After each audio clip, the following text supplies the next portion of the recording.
All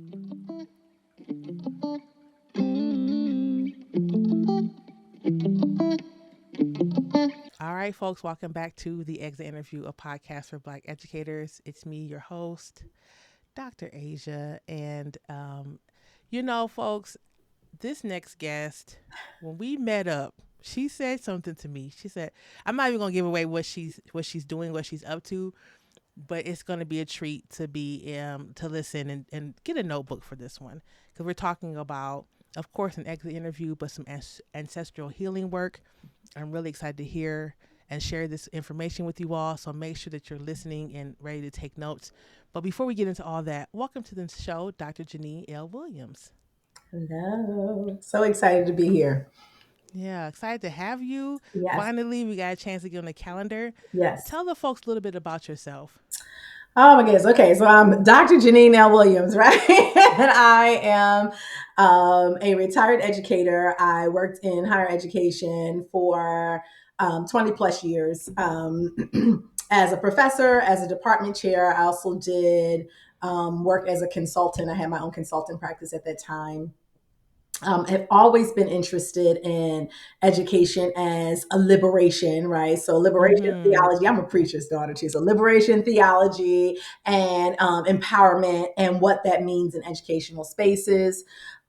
Really always was big on literacy, still am big on literacy and what it means to be literate and what it means to be able to stand firmly in your own kind of linguistic repertoire and be able to use that even in academic spaces. And so my work has Mm. always been about empowerment and diversity, equity, inclusion, all the things that, people have tried to be crazy about now. I've always been about that. I'm always going to be about that. Now, hold on. I'm sorry to cut you off, but folks who are listening to this on Spotify, our podcast, if you're not watching on YouTube, my girl just leaned up and gave us a full on like diversity, equity, and inclusion, full chest. Yes, Yes. continue. Yes. Well, so that's it. I mean, that's me. And in the work that I do now as an ancestral medicine woman, which I know that we'll get into deeply, is just a further extension of that. As I was transitioning out of the education space, I was really thinking about what does empowerment look like? And Yeah. there is something about knowing who you are, understanding your sovereignty, your power, being able to use what grows in this earth to sustain yourself and those you love. People can't take that from you. I always thought people Yeah. can't take your education from you, and they can't. Oh, we baby, but it's something different when you can take care of your health, Yeah. spirit, mind, and body with what grows from this earth. And so I'm gonna stop there. Yeah, because you giving I'm away not the gonna give it whole all show. away. Yeah, I'm loving this. And the ancestral medicine woman, like I said, when we connected a while back, Yeah, that's I'm like, oh, I need yeah, I need to have you share yeah. your wisdom with the audience. So this is such a treat. Mhm. So we'll jump into the first question. Okay. Tell us your education journey. How did you know that being in education was for you? It was something that I actually kind of fell into. Now, I will say that I have always loved school.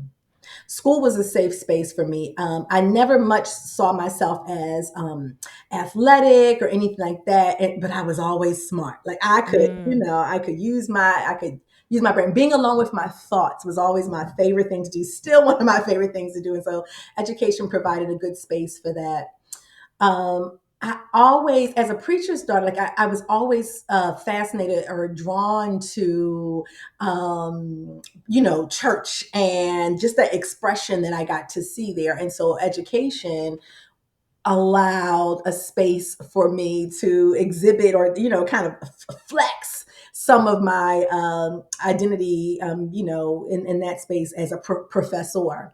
mm-hmm. I always used to say that, that was my pulpit. My classroom was my pulpit, and that my Yeah. work that I did in the classroom was just as important as the work that was being done in the church behind, in the church pulpit.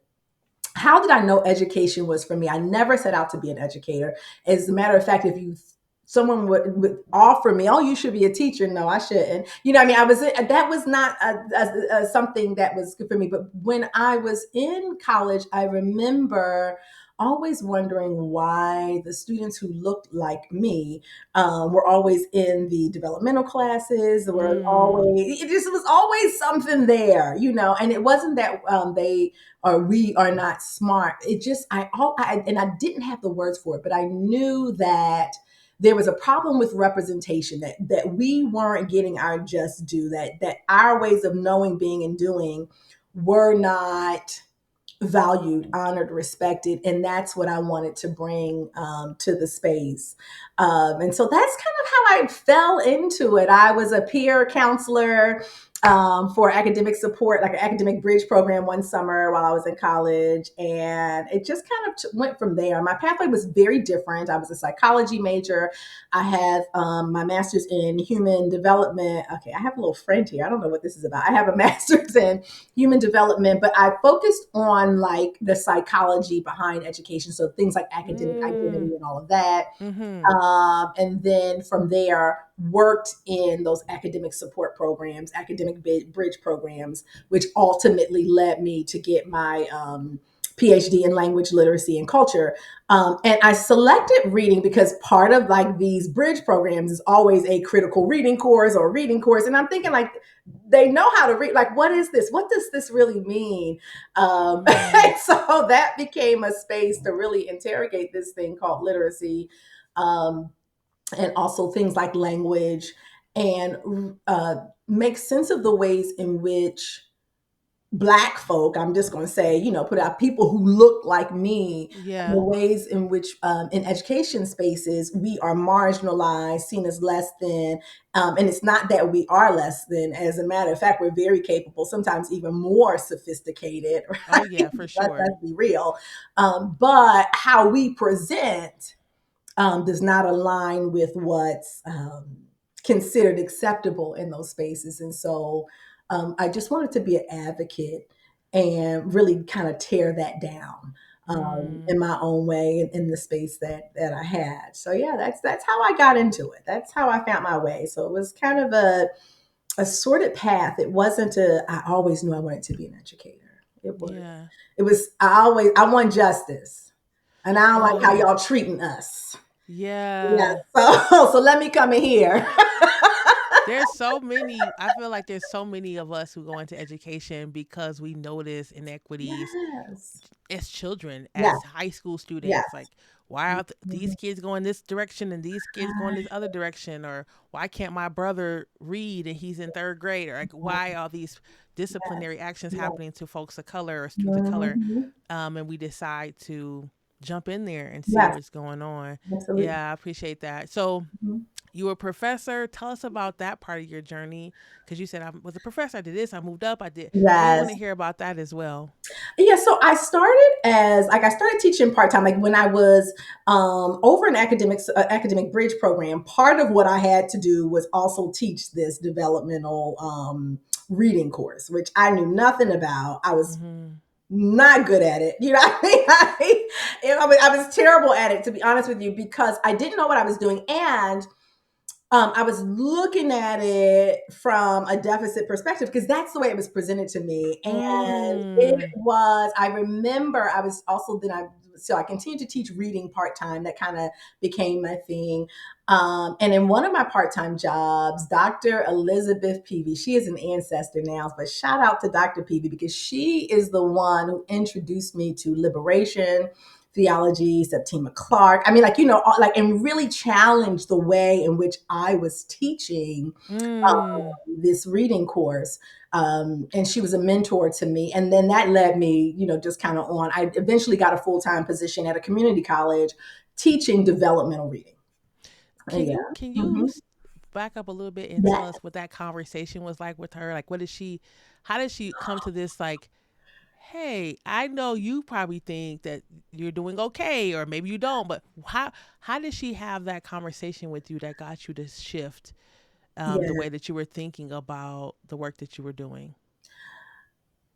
I was frustrated, and I remember Dr. Peavy at the time. She was a full time faculty member at a community college, and I remember just sharing my frustration because as a part time instructor, like they gave us the material, and I hated that stuff. Yes, yes. And I felt like I'll do what you told me to do. I'll follow this curriculum, but it's not connecting. And so I was very, very frustrated. And she, and I just was sharing that with her. And she talked to me about the work that she had done with adult literacy using like Paulo Freire and that. And I was very discouraged, and I think I was thinking about I need to do something else, or maybe I need to just work with people who were smarter. I just, I didn't know Mm-hmm. what. And I remember her saying, we got to stay in here, because that's how she moved. We got to stay in here, because these are our babies, right? And we got to pull out we've got to pull out what's already in them. This system don't pull out what's in them. We need so she just spoke life to me and Mm. encouraged me to stay the course. But hey, listen, we here for a reason, and this is how we need to look at it. Here's how we can pull out what it is that resonates with our babies. That's the way she put it. Yeah. So it Yeah. was that. It was my frustration and her. Oh, I'm feeling her. Oh Lord, feeling her. Call me home to myself. She wouldn't let me because I was backing away, and she was like, "Oh, not oh no, these are babies." And just really giving me that Mm. call, that beautiful and sacred call. I feel like I'm about to get tears. I haven't thought about or wrote about Dr. Peavy until anyway. But anyway, so that was it. That Mm. was it. Because she was so smart and so like, why was she at a community college, right? And again, because that was my thinking, like she could be Yeah. anywhere. She could be anywhere. But now I know why she wasn't there, because she was too smart. And Yeah. she was too liberated, honey. And they don't know what to do with us when we that. That's okay. First of all, shout out to our ancestor, Dr. Peavy. And what you just said was so brilliant. Of like, we do get into this. Why are you at this school? You Mhm, should be at an X, Y, Z. Like, why mhm, community college? You could be at anywhere. Or why mhm. would you Yes, teach in yes, this neighborhood? You could be yes, anywhere. And like you said, it's exactly because of the liberatory thinking that mhm, people have that they mhm, need. They mhm. found a place to tuck back in Yes, and do the work yes. and be essentially left alone to do that work. And I don't mean like in That's solitude, but like right. let her do her thing. Mhm, Let her, right? Let her mhm. call her people. And I love that, calling me back to myself. Yes, yeah, yeah. Yeah. Mhm. Yeah. So you thank you for sharing that first of Yes. all. And then so you talk about then you went to a community college. So did you go where she went, or what was the situation with that? So I was at one community college working part time, and then something opened at another community college, and that's where I ultimately got the um, got the job. And I remember I applied for that job 3 times, and twice got turned down. And I remember Dr. Peavy. I'm remembering all of this now. This is such a beautiful thing. Thank you, Dr. Peavy. I remember her telling me, "Stay encouraged. Like, don't matter. Go again. Apply again. Go again. That job is yours." Like, she wouldn't let me give up. Um, so even getting into that position was such a challenge, because I felt like I was constantly proving myself. How I finally got the full time job was they needed a full time temp. Mm. And it was like a 1 year appointment. And so I did that. So that's how I got in.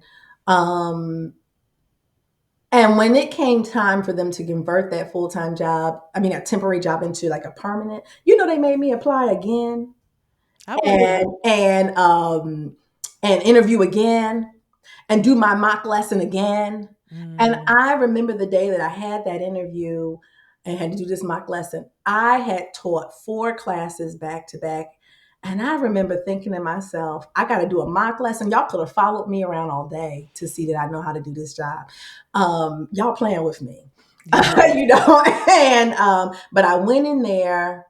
You know how we do. I went in there and I took nothing for granted. I went in there and I sat up in their faces like they didn't know me. Like, like I haven't been doing this job all year. Yeah. And I did my best. So I got that. Yeah. So that's how I kind of got started. But there it was, even trying to get in was so demoralizing. I have to be Sure. completely honest. But if it wasn't for Dr. Peavy, like that's your job, you know, and Mm. just kind of again calling me back to myself, Mm. and helping me to remember. Yeah, thank you for sharing that. And I Mhm. know there are people who may be listening to this and thinking, like, I've applied for that same job multiple times, or had to Mhm. apply for my own job after year at a school or wherever they Right. were. Right. And like you said, it's so demoralizing. Like, Mhm. you know that I know how to do this job Right.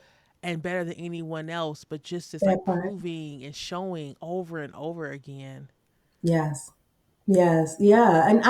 And yes. And there was always, I always felt like they wanted to break me, Of right? course, yeah. They like that was the problem. I want to say throughout my career was that I was too competent and too confident, Mm, and so, but I want to like, so there was grief in being hazed in that way. But let me tell you where the gratitude comes in. Y'all ain't give me nothing, which means you can't take nothing from me. So yeah. here I am fully in my sovereignty. Like you didn't get me in. Like, no, I was fully qualified. I fought and earned every bit of this. So once I was in that position, you can't be trying to like, rig me and roll me and all of that. No, because this is my job. Yeah, So yeah. So there's it's like that conundrum. It's a blessing and a curse, right? That sure. competence and that confidence. Yeah. Yeah. Yeah, and it's something interesting that, like Dr. PB said, like it's your job, but that Mhm. doesn't necessarily always mean that you're going to just get a red carpet Yes. to that, Right. right? And it's Right. something to be said about that experience. Like, what was it about that experience that helped to shape your whole experience going forward? Yes. Helped you to see Yes. something very clearly that you Yes. wouldn't have seen without that Right. experience. And I don't want Right. to make it seem like this was a good thing, because that's, we don't want to start Right. saying white supremacy Right. culture Yes. is No. a blessing, Right. but, and not even a but, and like this, Dr. PV saw it, she lived it. Yes. I'm sure she had to Yes. apply for lots of things Yeah. multiple times or show up, and in the positions were hers when she Yeah. did that third or fourth or fifth Yeah. time. So I appreciate you sharing that. Mhm. How long were you at that school? Did you transfer, or tell us Yeah. more about that? So I was there for 8 years. Hmm. And then I got approached by a university, a 4-year university, because I had done so in my 8 years there. I had developed a model, an accelerated literacy model. So it used to be like the students would have to take developmental reading and developmental writing. They had like 3 and 4 levels of that. So by the time they got to so-called college ready or college level courses, a lot of them will have dropped out, stopped out. Sure. It was so we had an accelerated or academic literacy program where we combined reading and writing, right? And so instead of students having like a pathway of 3 reading courses and 3 writing courses, we got it down to like one 5 credit course. Like, let's just try this and let's see. And so that was very successful. Like, and that is the way that developmental reading and writing is done nationally now. Mhm. Like, that's Mhm. just the way it's done. But it Mm. wasn't that way, at this kind of these pioneering moments. And so this 4-year institution, they were they're open access institution, and they didn't know what to do with their developmental students, and they wanted someone to come in and really take the lead on first year writing, redesign it, make some recommendations, and then redesign it and all of that. And so going back to this experience of basically having to like cha cha cha cha, and perform and so much for this Wait a job. minute. Yeah. Not cha cha cha da cha. Right. And again, the people on Spotify can't see that she threw her elbows up and did some little dance. Y'all missing it if you're not on YouTube. But go ahead. So I went into the interview for this university. Like, I was very confident and very clear. Here's what I'm suggesting for you all. right? And if you really want someone to come in and to rework this thing, this is what I'm suggesting. This is the way to do it. This is what I'm going to be able to promote. And I remember at each point in my interview, even talking to the dean, the panel, and everything, I was very clear. I'm not coming here if y'all gonna fight me. Okay. So I'm telling you, I've looked at what you need and I'm telling you this is what you need. I got the track record to prove it. I got the research data to back it up. Y'all called me. I don't need you. Like, let's just be clear. I'm not coming here to fight with folk. So if you offer me this job, no, like Dr. Jeanine Latoya Williams is coming in here in full force. If you don't want her, leave me be. Yeah. I'm good over here, because I had going up through the ranks. I was at the top of my game at the community college, hard earned, So to Yeah. move somewhere else, don't think for 1 second I'm coming here to be fighting and fussing with y'all. Not doing it. And so they offered me the position and was like, okay, let's come on in here, do it. So I will say there was a confidence that I had, a sovereignty that I had developed through all of those I experiences. was just gonna say, because the way you described your 3 interview, like all the beginnings, Yes. and then like Right. you having to be pulled by your baby hairs Oh, back to by Dr. Peavy, and now you're like, don't bother me if you're not gonna no, be serious about this no. work. And that 8 years that you needed to, like you said, come to Yeah, yourself. I love absolutely, this. absolutely. So Yeah. yeah, so that job was much bigger. At that job, I had when I first started, I had 200 faculty under me. I was in charge of the first year writing curriculum stateside, Europe and Asia. I mean, it was a big operation. Wow. So yeah, yes. I mean, so it was an amazing experience. And then so it was so many different things I had to navigate to even create this new model and implement it. And when I tell you, I got there in December, and so like that spring semester, I took making sure it was together. And by fall, we launched. Mm-hmm. Like, even that Urgent. was yes, even that was unheard of. But again, I had asked for the space, leave me alone and let me do this. Yeah. And so we got it done. I mean, and that was it. And I mean, and we moved forward. Now there were points in the process while I was, putting the plan in place and all that, where there were some who would start trying to push. But confident, Jeanine, Dr. Williams, I would say, okay, so you told me that the babies need help with the writing. Mm-hmm. Do they need it or not? Because I feel like you fighting me. And I would say it just like that. Like, what I mean? Because y'all told me this is what you needed. This is what I'm doing. So did something change? And we need to pivot back because otherwise I don't know why you're here. Give me my space. And I mean, I meant that. And I said it, I Yes. mean, I meant that from my soul. You hear me? Yes. Yes. And give me space. And I remember at one point my supervisor, like, are you sure this is going to work? I said to her, I'll bet my job on it. And she was like, oh, that's really confident. Yes. So get out of my Yeah. way and let me do it. So Yeah. I showed up so different. When I talk about that concept of sovereignty, like that embodiment of sovereignty, I meant it. I meant it. And they did give me my space. And we had a very successful redesigned first year writing curriculum, which is still in place. Still in place. And what year was this that you started that?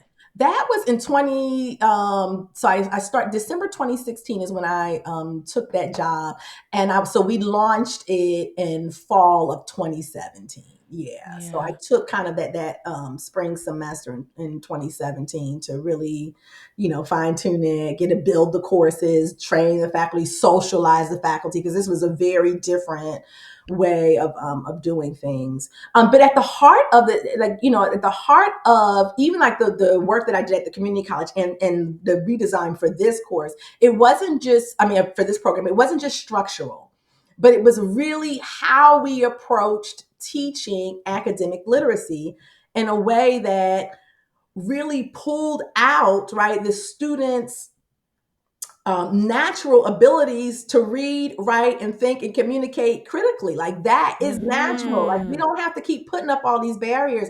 We don't have to make everything so technical in terms of, with all these technical terms and all of this performance to where now the students are afraid of their own language and something that's very natural to them. We are not going to be, hazing students and oppressing students around their language, right? Because I understood at that point when you're talking about somebody's language, you're talking about somebody's mama, right? That's Sure. how, because that our language is us. So how do we invite that into an academic space? How do we allow a student to move freely with that and add some things to their repertoire? Okay, there's a certain way that academic settings expect us to present and to use language. All right, we'll teach you that too. But you also can bring with you, your full linguistic repertoire. So yeah, Mm. it was interesting work. It was interesting times, and so I'm grateful for that space. I'm grateful for the sovereignty that I had developed, and I know that again, that is what when I talk about Dr. PB calling me back to myself, that's what she was calling. She saw it. She Mm-hmm. knew it. And I'm thinking about all the students who, Yes. because you're in higher education Yes. at this point. Uh-huh. These are not high school students who are Mm-mm. needing this support. Right. So all the students who were not giving the proper education in their K-12 Yes. experience, Absolutely. and they decided to bet on themselves to go back to school Absolutely. despite knowing for many of them that Yeah. they were given the short end of the stick. And your Mhm. programming Mhm. at the community college you were in and then moving on, Yes. your programming provided people the opportunity to learn what they needed to learn quickly so that Yes. they can go on Yes. and graduate from Mhm. college. And that was the Yes. point. Absolutely. um and like I Absolutely. just it's just coming to me that, and again, I can imagine how many students across the globe have had a chance to have the opportunity, because, and I'm just going to keep going back to it, because you applied 3 times, That's it. right? And that you didn't say like, this is a failure on me, or I'm not doing enough.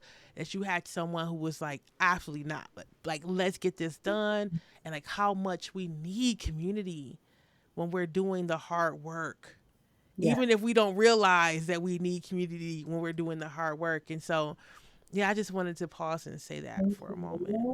Yeah. Yeah. Yeah. So yeah, Yeah. I'm very proud of those experiences and the space I had to make an impact that I will never understand the full magnitude of. No. Yeah. Mhm. You were there for how long? I was there, let's see, 2016 until, was it almost 8 years? 2024 is when I hung it up. Yeah. Was that 8 years? I think I was just a few months shy of my 8 years. Let me find out eight is my Mm. number. What's up? Okay. Okay. Okay. Write that down somewhere. Yes. Yeah. Yeah. Yeah. So it was, yeah, my time in higher education needed to come to an end. Yeah. And so, what was the decision that helped you decide? Now, let me ask you 2 questions. Yes. Was this the like official end? Because I'm going to ask the next question, which is, what helped you decide that it was time Mhm. to hang it up? I mean, 16 years of phenomenal work. Mhm. How did you know like it's time to do something different? My sovereignty got too big, like, and I felt the system kind of, coming caving in on me. And let's see, how can I even approach this? So being the department chair, because that's when I left the community college to go to the university. I was the program director, which is the equivalent of like a department chair. And I was when the administration of the institution started shifting, and we were being asked to do things that I didn't really professionally agree with, and that I didn't feel like was right for our students. I spoke up, what I mean, but it came a point where I got tired of fighting. And Mhm. not that I was giving up. It was like, yeah, yeah, y'all not about to wear me out. So I remember talking to my vice dean at the time, my supervisor, and I told her, I said, I got probably about 2, maybe 3 semesters. I'm about to be a whole problem. I need you all to let Mm. me go back to being faculty and let's find somebody else to do this role. And so we did. They arranged that. And as a faculty member, I was farther away from all the higher ups and all of that was going on. So I was able to disconnect in some ways that were healthy for me. But I also was able to be more vocal, Mm. in ways that were healthy for me. So Mhm. I did that for about 3 years, and just being a faculty member. And when they were making these changes and treating people in any kind of way, and we sitting in faculty meetings, I was the one asking, okay, so what are we doing in terms of community care? You just sat here in this meeting and told us that you had to let 5 of our colleagues go out of nowhere. Our head is spinning. What's up? How are y'all taking Yeah. care of us? And why is this always happening? I'm the Yeah. one on the Zoom call with, the whole department. I mean, like the whole school, like, the whole school of, what were we weren't the school of, our school of within the university saying, hey, your silence isn't going to save you. Speak up. Cause we would be on Zoom and people be quiet chatting me. Thank you, Of Jeanine, for course. always sharing your voice. And so I would say, I don't need your private messages. Speak up. Y'all on here private messaging me while go out on the limb with me, right? And so Mhm. yeah, and I just got to a point where I got sick of begging to matter. And certain things I can recall that were really pivotal. It was around the time of George Floyd. And I remember we were in a meeting and they were thinking about whether the university, we should put out a statement to our students. And there was ambivalence. Well, I don't know. And, we don't want to offend. And I remember asking, well, who will you offend by taking a stand against anti Blackness? And I remember being, and then no one had an answer for me. Of I course not. remember, and so I got off the call. I remember being, all this was going on in the world, and I remember we getting on these meetings, these Zoom meetings, and people are talking about, oh, well, what happened, and how's everybody doing? And I remember I said, I'm not doing well. Last night at dinner time during grace, my son couldn't pray for the food because he was so busy asking God to protect us so that people wouldn't kill us because we're Black. So I got real vocal in me. So I'm not going to sit here and act like I'm okay. I'm not. When January 6th was happening, we were on a call and, the phones start going off and they're trying to have a business as usual. And I said, I won't sit on this. I'm getting off. I'm getting off of here. This is craziness. And I got off the meeting. So, yeah, I just got sick of begging to matter. And I decided I was just going to matter. I'm not begging you to see me. I'm just going I to be over here being me. I wrote that down. I got sick of begging to matter Hmm. because that is just so Yes. powerful. Yes. Yeah, yeah. This like begging Hmm. for you to see my Right. humanity. Right. Right. That you're making decisions on whether or not my humanity warrants a statement. Oh, that's what we doing? You don't deserve me. Mm. You don't deserve my brilliance. You don't deserve my presence. You don't deserve anything that I will contribute to this community. You're not my community. You have let me know that when it comes down to it, you don't have my back and you never will. Mhm. I'm not doing this with you. So I took a time of like deep rest where I was very disconnected. I didn't get on any meetings. Oh, Jenny, we are going to be working on DEI. You want to? Nope. I'm not on no committees. Nope. I'm not reviewing nothing. Y'all figure it out. And in that time, I mean, I really just sat with myself, and it was grief. It was a lot of grief because I had given everything to her and my whole identity. Yeah. I had to pause for a second. Mhm, I think about um this idea of grief. mhm, And I think about how many folks have come on the show and talk about my own experience of realizing like, oh, the people I've been working with for X amount of years Mhm. actually don't have my back. They're actually Mhm. not here for all of us. And then just the I been lying to myself? Mhm. Has it always been like this? And then like for me, it was like this embarrassment at first Mhm. of like, oh, they were playing in my face, and I thought I Mhm. was. I don't want to say one of them because that's kind of no, Right. absolutely not. But to at least see me as Yes. human, and Yes. then to kind of sit in this space, like you said, of grief, of anger and sadness and Mhm. resentment. Mhm. And so I totally can resonate with what you're saying. And Mhm. yeah, and it's like, how are y'all taking care of us? Mhm. Right. And Mhm. the call for community care. Um, and I also want to say that there's folks in the K-12 and ECE 12 space who I think believe that being in higher education is the thing. Like, oh, when I go back and get my doctorate, or I'm gonna blah blah blah, I'm gonna teach at such and such university, and that's where I'm gonna be able to make change, or they'll respect me then. And you're not the first person who's worked in higher education who Right. said absolutely not. Absolutely not. No, it's different, but it's the same intentionally and persistently white supremacist, capitalistic, patriarchal system. You will never get a clean drink of water pouring into a cup made of mud. And that's what it is. It's a cup made of mud. It don't matter. It will it's going to give you the same thing over and over and over again. So when you were going through this experience, you talked about your son, you talked about your Mhm. family. Yes. Did you like what was the support that you were receiving from your community? Were you receiving support from your community, from your family as you were kind of in this last like these moments of Yeah. grief before you left higher education? So there was this point of sacred solitude. Like I just needed to, I needed to get my own bearings and just kind of be in my own space. But we had started this underground group at the university called the Justice Group.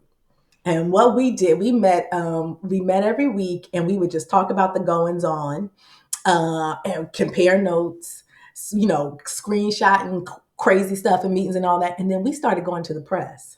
Mm. so, so we were like, okay, y'all ain't gonna pay us no attention. I know what you will pay attention to. So we had write-ups in the Chronicle of Higher Education. I mean, and so that was a small group. Yeah. It was myself, um, one of my colleagues, an Asian American colleague, and two Asian American colleagues, I should say, and then two white ladies, right? And that was care because we would talk about where we were with it, with Mm. everything that was going on. And when it came to do the heavy lifting, um, the white ladies, and I say that with so much, I mean, they are friends. Um, they would do the heavy lifting. They would say, Mm. you can't do this part. Let me do it.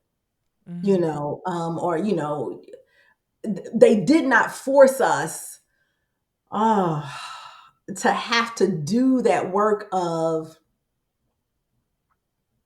articulating how we were being assaulted. Like I Mm. didn't have to do that. I didn't have to go plead and prove. They would do that work. They would listen to what we said and what we needed, and we would come up with a plan. But they would do the heavy lifting. So that was the care that got me through. And I remember one of the conversations we had is, "What would you be doing if you weren't doing this?" And I remember Mm. saying, I would probably do like have a coffee house, that's like also a bookstore, and we would do lectures and like literacy core community literacy and all of that, and started dreaming. And that's where what I do now came out of that conversation. So that was my community care. So we were subversive, we were sticking it to them. Oh, and they would be so frustrated when those articles would come out. Um, Yes. so we Yes. did that. But it was also a space for us to love on each other. And let's think about something outside of this too. Let's dream bigger. Yeah. So that was so pivotal. for me at that time. Oh yes. Thank you. Oh yes. Yeah, can you talk a little bit, if you want, a little bit about that sacred solitude too Mm. that you mentioned? Yes. I didn't know. I didn't know at the time what that meant. I just knew I needed quiet. I needed to It was like I was in this free fall, but it was a slow free fall. I couldn't get my grounding. Mm. I didn't Everything that I thought that I knew about my professional world, about who I was, because my identity was, lady, when I tell you, my like it was no separating it, and I remember thinking, gosh, why can't I just let this be a job? That it just never was that for me. It was So I Mm-hmm. really needed time to get quiet. I was also thinking about, how can I get out of this, right? Because that's also something, financially my life was very dependent on that job. um, and I would just sit out on my deck and just daydream. And I remember one day I called on my grandmama. Can you see her behind me? Yes, right here. Yes, I My can. Yes, grandma, I my can. grandma Harris. My grandma Harris had to leave school in fifth grade because she had to work the fields with her family. So she never finished, but she was always one that made sure we had education. And as a matter of fact, I'm Dr. Williams because I was the first grandbaby. She had sons, and then she had a bunch of grandsons, and I brought the girls back. She was so excited that my grandmama, she put aside in a certificate of deposit $2,000 for me when I was born. So when I got to the point of going off to college, it had grown to maybe, like, I want to say it was about maybe $10,000. It was a certificate of deposit. And that was what I used to help pay for school. Mm. My grandmama, I didn't know this part. Her job, she worked in the laundry room at a hospital where she got paid like per piece. Where that lady get $2,000 from? And where did she know? How did she know? Let me put this aside. When I tell you I'm Dr. Williams, because she had the forethought. So I remember sitting out on my deck and I said, Grandmama, I had never thought about calling on the answers. Like, that wasn't my sensibility at that time. And I just said, what did you know? Mm. Like, what? Tell me what you knew. Tell me what you knew in order to make this way for me. Right. She was a single mother, right? Which I'm a, I'm a divorced mother, and situation is I'm a single mother, right? Of two boys, my father and his. So how all these ways, I'm like, how, what did you know? You knew something, you felt something. I am me. I'm here in this moment because of you. And I got my direction. So that, and little by little, what I do now, Ancestors Bosom, which I'm sure we'll talk about some, is that's how that was birthed. So that sacred solitude, like just questioning everything and just realizing, there has got to be someone who can give me some advice. There wasn't anyone in my physical reality, oh, but there was someone in my ancestral reality. There was someone beyond who walked this way in her own way, looked very different, but the crux of the issues were the same. Yeah. And yeah, and she gave me instruction. And I remember when I got the instruction, I was like, yeah, that's not grandmom. That's somebody. I don't know what that is, because that don't make no sense. But when I tell you, I did what I was instructed to do, and that is what allowed me to exit. Right. Um, Listen, the f- I just, the way that our grandmothers, and the washing clothes, Mm-hmm. per being paid per Mm-hmm. piece. Mm-hmm. But you know what I also think about? I think about your grandma in that laundry room in the hospital with other black women in Yes. community. Yes. And hopefully, and I don't know the situation, but I hope that they had time together in community to be in that room cackling and enjoy and laughing and sharing wisdom. And hope, and maybe she got the idea of the certificate of deposit from someone whose son went to school or daughter went to school to for fine. Who knows? But that she had this place that was safe for Mhm. her to share and tell story. Mhm. Mhm. Mhm. Yeah. And $2,000, that is, yeah. Yes. That's Wow. a lot of money in 1978 for somebody getting paid by the piece. Where'd you even get that's listen, talk to most people now and they ain't got $2,000. Full-time salaried folk, PhD folk. There are so many people. I can't even. We'll be all day. Let me just Listen. pause. So, so we're going to get into Mhm. the embodiment of sovereignty, which you've mentioned a couple times. We're going to get into the work that you're doing now, but I do want to wrap this particular part of your journey up and asking the question: you were in higher education for a good amount of time. You saw folks come and go. You were in community with people, good folks who wanted to see you thrive and just like your programming thrive and the students thrive. And so looking back on your time and thinking about the black folks that came and went, whether they were professors or deans or whatever they did, what do you think, and you've kind of shared this a little bit in the stories that you've been telling, but what do you think that higher education spaces can do to retain their black folks and their faculty and their staff?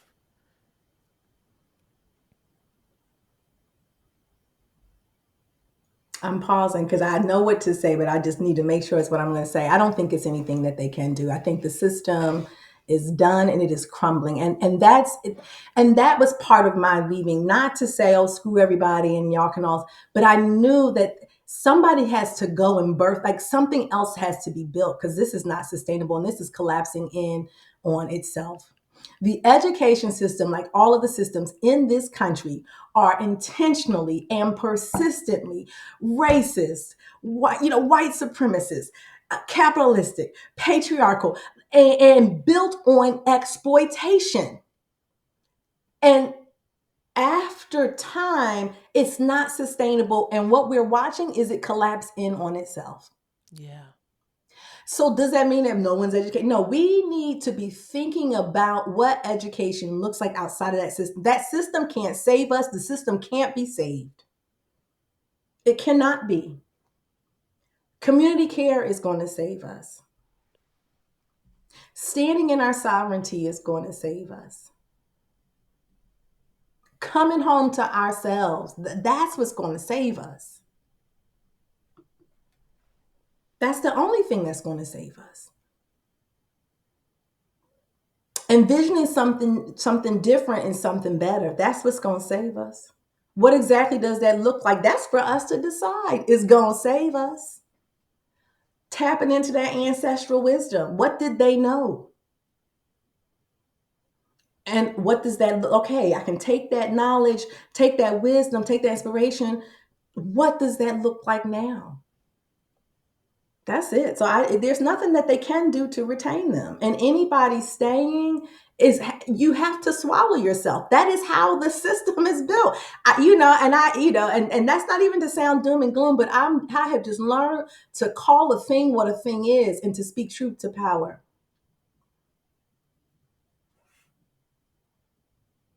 So nothing. It's nothing they can do to retain them. Yeah. Thank you.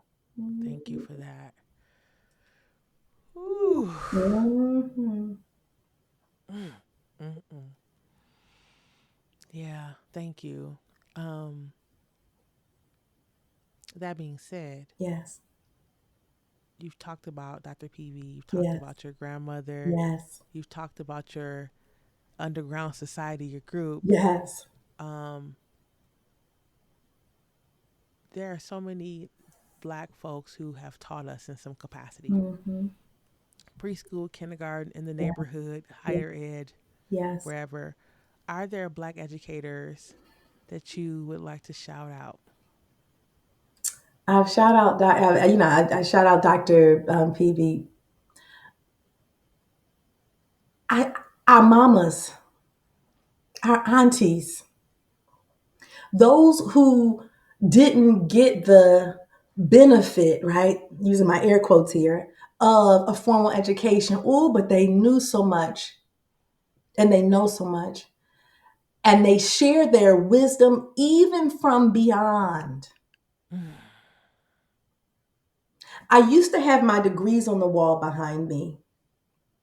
Now I have pictures of my ancestors, my grandmothers and my great grandmothers, and and my mother and my great great grandmother, because they are the ones. Anything that I am it's them.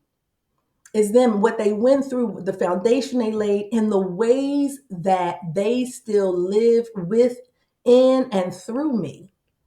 So that's who I want to shout out. There's so many, yes, formal educators, yes, but when I think about what me right now, and actually who I've always been, oh, that's who it's been. Mm. It's been my grandmama, who had the 5th grade education, who was my greatest teacher, and who I had to call on at 45 when I was trying to figure this thing out.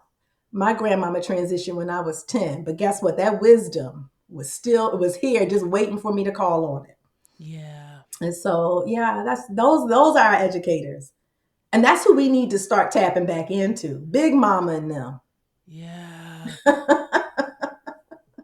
Yeah. And this is a perfect transition because you're talking about the ancestors. Yes, You're talking about calling on the ancestral yes. wisdom. So you kind of talked about this earlier. Mhm. What are you doing now? So what am I doing? Oh my goodness. I'm doing the most juicy, delicious thing that's the most me. So I am an ancestral medicine woman and a spiritual healer. And so what does that mean? So I help people reconnect ancestrally with that ancestral wisdom, that ancestral sensibility. I do that using plant medicine, so different herbal formulations and all of that. And usually, when you say plant medicine, people start automatically thinking psychedelics. No disrespect to Sure. psychedelics, that's not my calling. I'm talking about teas, tinctures, herbal allies that help us find our way. So, reconnecting with earth, reconnecting with spirit, right? And so anything that we are being ailed by has a spiritual origin, and not that, oh, you're sinful, so you're sick. No, no, no, not that. But just because we are spiritual beings having a human experience, that is what I Hmm. believe.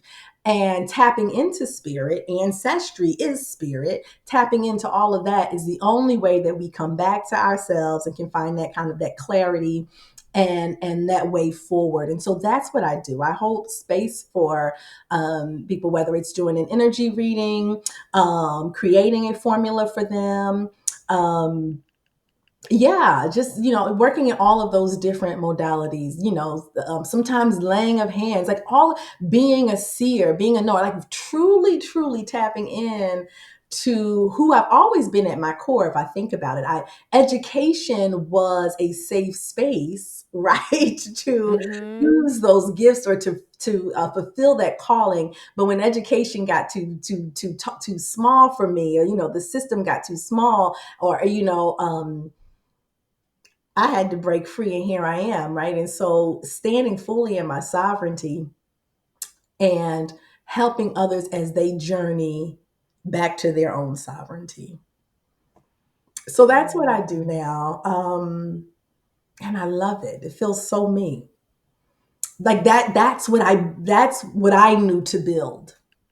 Yeah. Thinking about the system in which that I had invested so much in, realizing, yeah, that's not going to be here much longer, and this way it's not going to save me. So what can I do? And so I work with those who are still working in those systems, because everybody didn't need to leave. I feel like everybody has to find their way. So it's not to say that people who are still in the education system are still no, they're called to be there. So what can I do Yeah. as a matriarch in my own right, right? Yeah. Yeah. Yeah. As a midwife, right? What can I do to support you as you find your way? And so that's, yeah, and being in the system, I couldn't do it there. I did everything I could in that space. It was time to be more free, because I can say what needs to be said, because I don't, them folks don't have a job to hold over my head. Yeah. You can't take nothing from me. You ain't give me nothing. Right. And so I can hold space in a way for those who still have to navigate and negotiate that system. and how so it can be both. And you're here, you're called to this space for whatever reason, this is your time to be in there, but you don't have to go it alone. You can be supported, you can be yourself, you can come into your own sovereignty, you can be sovereign, like you can be soul led, like all of those things can happen in that space. And I, as an ancestral medicine woman, hold space and facilitate that process for people. I have a lot of questions, Okay. but I want to go back a little bit because you talked about being a midwife. Yes. And what a beautiful analogy. My sister, shout out to China Tolliver, which she listens to my show. My sister does. She was a midwife for a long time and she lived with me for a little bit. And I remember her getting up at 2 o'clock in the morning or going to meet with the family and advocating Yes. and saying like, no, they don't want an epidural, or yes, they want this, or and just like being right there as a like a foundational part of that birthing Yeah. experience. And so when you talk about being a midwife, I love that analogy Yes. because you're like coaching and Absolutely. supporting Absolutely. and putting up boundaries for Absolutely. folks and letting folks Absolutely. in, right? And like it's like you remember the plan that we set out to Yeah. do, and before we got to the hard part, Hmm. you said before we started pushing that Yeah. you wanted X, Y, and Z. Yeah. And so I'm here to make Mhm. sure that you are able to still do that in the Yeah. mindset you are in. Yes, absolutely. Absolutely. Yes, because again, when I realized that something new had to be birthed, well, who's going to help us birth this thing, right? How are we, Yeah. like, yeah, yes. And I believe, oh, I believe that those who still find themselves in the education system, in the space, in that education space, who are still holding a line, who are still advocating for those students, like you are needed, like you're called for this time. You're equipped to be in that space, right? Because we need you there, and then we also need those of us who decide, okay, I'm going to not even jump ship. I'm going to kind of go out here and start preparing things and getting things ready for you and interceding for you, you know, when it's time. I'm going to hold space for you when you need someone to just be present with you, right? To bear witness to your pain.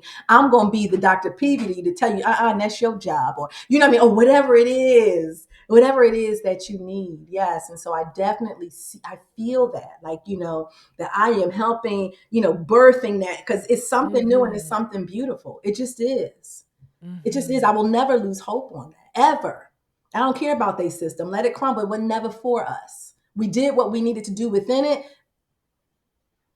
because that's what we do, right? But Yeah. here we are, yes. And so we need those of us who have found liberation in a way, right? We found our way out to I'm getting something ready. I'm preparing something, helping prepare, as we create something new, something beautiful, something bigger, something ancestral. Ooh, I'm excited about it. Yeah. Yes. W- One of the things I'm thinking about, like you said, you're here for the people still doing the work, Mhm. you and I talked before the session, this our interview today, Yeah. and I really wanted you to be able to come on and talk to Black Mhm. educators Yes. about, you said the teas and the Mhm. tinctures and Mhm. different things that people can do. Mhm. Can you walk us through some things that folks can do, Black folks Yes. experiencing all of this Mhm. like trauma and Mhm. trouble?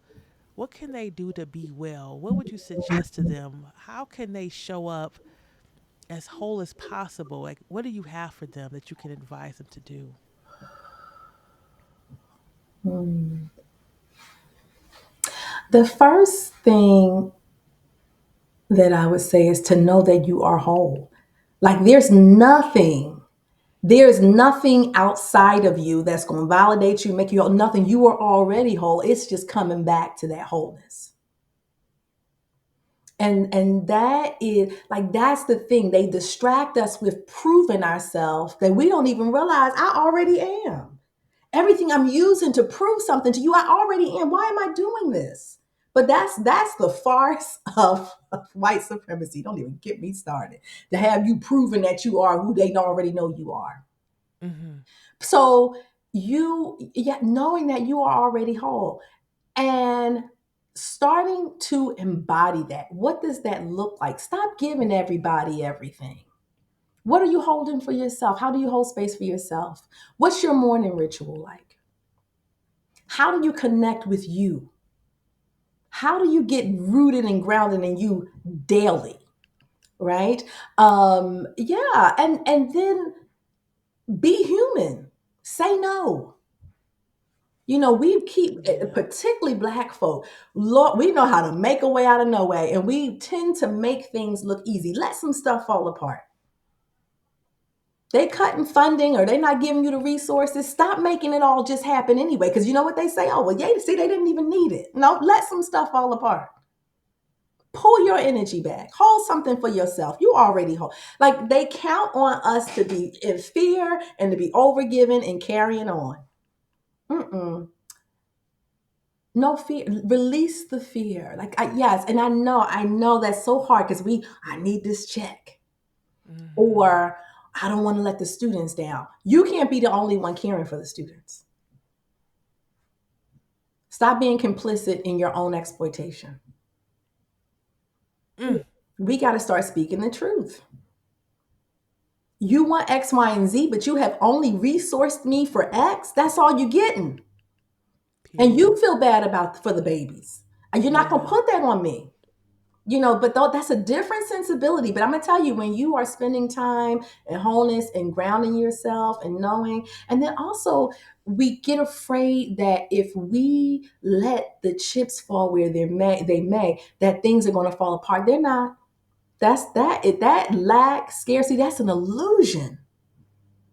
It's an illusion. And I know folks feel weird about their ancestors, but let me tell you something. You ain't got to believe in your ancestors. Your ancestors believe in you. So, what I'm going to say is there is a whole spiritual realm, right? That holds us and carries us, that co creates with us. You are not by yourself. You don't have to hold up the world. So, whatever you may call it, right? Whatever your sensibility is, your spiritual sensibility, lean into that. Them babies got somebody protecting them too. What I mean? Like they have a whole spiritual team. Just like, so we sometimes feel like it's us, it's on us. We got to, and again, that is the farce of the Yeah. system. Let that go. No fear. They're mowing outside. There's no It's fear. okay. Okay, no fear. No fear. Transmute that into love. And even when we spend time in fear, whatever we focus on magnifies. So when we start worrying and we're carrying on, they count on us to worry. They count on us to be fearful. That's how they control us. I know you have felt how they have turned the fear factor up. You Yeah. can't even escape it now. Yes, you can. You better come on back to yourself. You're already whole. They keep trying to trick you out of your wholeness. Stop falling for it. So that's what I would Mm. say. And if you need herbal allies to help you with that, things like rosemary. I'm talking like the way that you even nurturing yourself. What are you cooking with? Use your kitchen herbs. You don't even need nothing fancy. Rosemary. Rosemary is the that connects with ancestral remembrance. Rosemary is antibacterial, antiviral. I think of something like holy basil or tulsi. That is a herb that is a good tonic. It helps us stay in balance. Things like cilantro, what I mean? Like I'm talking everyday kitchen stuff that'll keep you clean, that'll clear you out and help your mental pathways, your psychic and spiritual pathways to be open so that you can see. It'll clear up your intuition so that you can keep your head on a swivel and know what you need to do. So how are we nurturing ourselves, right? Um, are you eating? Do you eat? Very simple practices that we do to care for ourselves in education we've been pulled out of because we're so Mm. busy during our lunch breaks, or we just running in chaos. So coming back to wholeness, you already whole.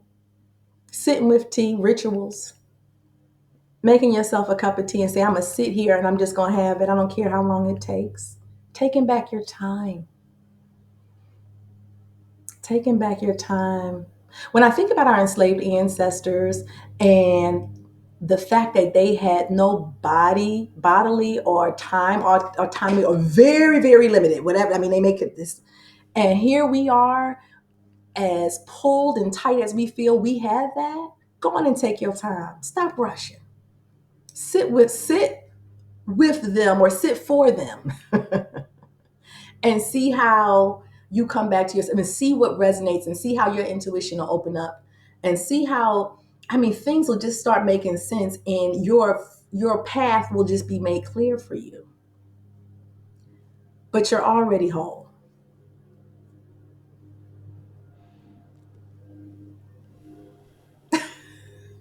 Now that was straight from that was from beyond. Yes, that was some Jeanine, but yeah, that was, listen, that's your big mama talking. That's auntie and them, right? That's Yeah. those are our forefathers. And that's what I know. That's what runs through our veins. That's who we are. That's who we are. Yeah. That's who we are. So in this last, like, you've talked so much of, like, again, coming back to your wholeness, remembering who you are, Yes. taking care of yourself, Mhm. the everyday things, Mhm. eating, Mhm. drinking water, stuff like that. So that being said, for you, what does it mean to be well? To be operating in the fullest expression of my power and sovereignty. That's what it is. To knowing that I don't lack anything. Remembering that there is nothing outside of me. Everything I need, I already am. It is just coming back to that. This to me. So if anything is out of balance in my physical body, remembering I'm whole, and how do I come on, get back to that balance, Jeanine?